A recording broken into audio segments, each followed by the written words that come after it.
Hi, welcome back to McNally's Musket Missive. I'm Harry McNally, and this is not a musket. This is another rifle. This is the Model 1819 Hall rifle. In 1811, John Hall patented a breech-loading mechanism and managed to sell some arms using that mechanism to the government in 1813, and then secured a small contract in 1817 to make some more. Then he was able to get his design adopted as the Model 1819 rifle. The first breech loader adopted in quantity by any military in the world. They were produced from 1819 to 1841 solely at Harper's Ferry. After getting his design adopted as the Model 1819, Hall spent the next 5 years working on the dies and the fixtures and the machinery to produce parts for his rifles with close enough tolerances that they would be interchangeable. So not only did he design the first breech loader adopted in quantity, he also designed an interchangeable breech loader. So let's get this bad boy over to the light box and I'll show you how this thing is really, really weird. So here we see the Hall rifle in all of its glory. The first thing you probably notice is one of two things. A, either the ergonomic grip behind the trigger for the rifleman, which is common of military rifles of this period, or rifles in general rather, in fact, or what looks to be a second backwards trigger in front of the trigger guard. That is the release lever for the release catch for the breech block. Going to the other side, you'll notice that from either side of this weapon there's no lock plate as we would understand it. It's just a collection of screws and ungainly shapes. This is an odd looking weapon.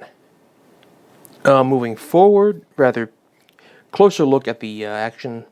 This is a percussion conversion, which, as we mentioned before, was done after the adoption of percussion weapons in the 1840s. Just percussion is better than flintlock, so let's just convert everything that we can. Moving forward, there are actually 3 barrel bands on this weapon. You can only see part of the first one in this picture. Moving forward, you can see this one. The barrel bands on this are held in place by pins. This one's missing its pin, and I've been trying to track down a replacement. Forward to the front barrel band, it's very similar to the ones we see on muskets. Other than that, it's also held in place by a pin.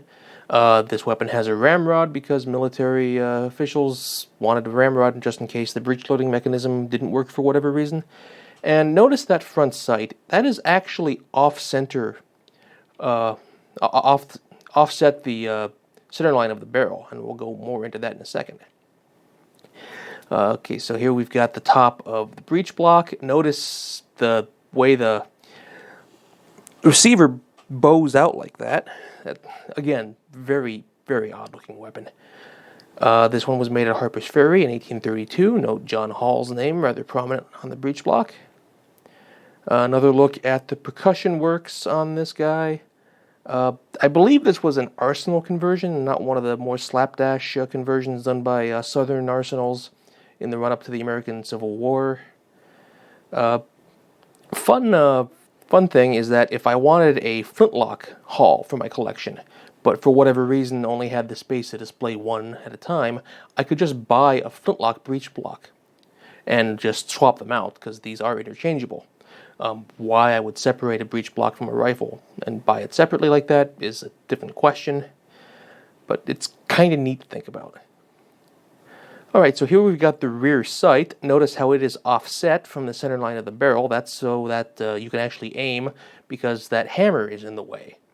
And then changing focus to the front sight, as I mentioned, that one is also offset. This is a very odd weapon indeed. Now then, I've got a short video showing you the breech block mechanism and how that works.